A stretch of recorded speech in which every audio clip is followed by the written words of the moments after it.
माध्यमिक शिक्षा विभाग के निदेशक हैं डॉक्टर महेंद्र देव। उन्होंने सभी जिले स्तरीय पे जो विद्यालय हैं, जो अशासकीय विद्यालय के अंतर्गत आते हैं, टीजीटी पीजीटी के अंतर्गत आते हैं, उनसे रिक्त पदों का पूरा विवरण मांगा है। शिक्षक भर्ती के लिए निदेशक ने मांगा रिक्त पदों का विवरण। तो अशासकीय सहायता प्राप्त माध्यमिक विद्यालयों में प्रशिक्षित स्नातक शिक्षक टीजीटी और प्रवक्ता पीजीटी और प्रधानाचार्य, इन सभी के पदों की भर्ती के लिए जिला विद्यालय निरीक्षकों को पत्र जारी करके रिक्त पदों का विवरण मांगा है। और कहा है कि इस विवरण में 31 मार्च 2026 तक की संभावित रिक्तियों को भी शामिल करने का निर्देश दिया है कि अगले साल तक की जितनी भर्तियां उन सबको शामिल करके बताओ। और उन्होंने कहा है कि 5 अगस्त शाम 6 बजे तक शिक्षा निदेशालय प्रयागराज को हार्ड एवं सॉफ्ट कॉपी का विवरण उपलब्ध कराना है, इसके बारे में उन्होंने बताया है।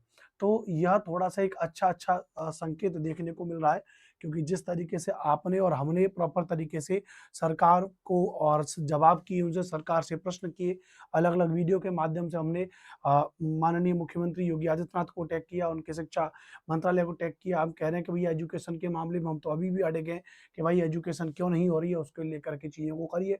तो कुछ कुछ अच्छे अच्छे संकेत भी देखने को मिल रहे हैं। जैसे उन्होंने जो टीजीटी पीजीटी की जो भर्ती परीक्षा है, तो टीजीटी पीजीटी की जो भर्ती परीक्षा है उसको उन्होंने क्या कर दिया, उसकी भी डेट दे दी है, आपको पता चली गया होगा।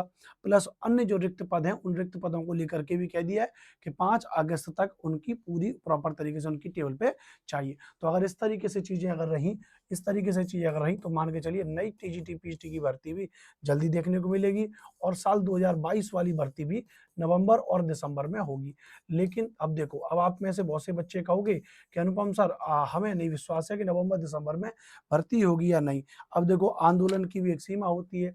अब हम अध्यापक आदमी और आप छात्र आदमी, हम नेता आदमी तो है नहीं, राजनीति करना हमारा काम नहीं है। हाँ, समय समय पर थोड़ा सरकार अगर कुछ गड़बड़ करेगी तो उसको ठेलना भी जरूरी है, तो हमने ठेल भी दिया। अब थोड़ा सा जब उन्होंने नोटिस जारी कर दिया कि नवंबर दिसंबर में पेपर कराएंगे टीजीटी पीजीटी का, तो मुझे लगता है कि आप लोगों को उसकी पढ़ाई पर भी उतर जाना चाहिए। साथ ही साथ आप लोग अपनी पढ़ाई को डिस्टर्ब मत करिए। हम हैं, और चाहे कुछ भी होगा, कोई भी मुद्दा होगा, कोई भी बात होगी, तो आपकी तरफ से हम रखते हैं। मेरा नाम अनुपम भारद्वाज है, आप मुझे अच्छे से जानते हो, पहचानते हो। आपके हर मुद्दे को मैं यूट्यूब पर लेकर के आता हूँ और सरकार को हर चीज़ के लिए इस बात को लेकर के बोलता हूँ। तो फिलहाल 2022 वाली भर्ती परीक्षा की नोटिफिकेशन डेट आ चुकी है, एग्जाम डेट आ चुकी है, तो आप लोग उसकी तैयारी पे लग जाइए। नई भर्ती को लेकर के आओगे तो जो 2022 वाले की तैयारी कर रहे हो, वही आपकी नई भर्ती के लेवल की भी तैयारी हो जाएगी। तो तब तक के लिए पढ़ते रहिए, मुस्कुराते रहिए, चैनल को सब्सक्राइब कर लीजिएगा। बहुत महत्वपूर्ण हमारा ये चैनल है, जहाँ पर सभी टीचिंग एग्जाम्स की अपडेट आपको मिलती रहती है। मेरा नाम अनुपम भारद्वाज है, मुझे यूट्यूब पर SST बाई अनुपम सर के नाम से सर्च जरूर करें और फॉलो जरूर करें। जय हिंद, वंदे मातरम।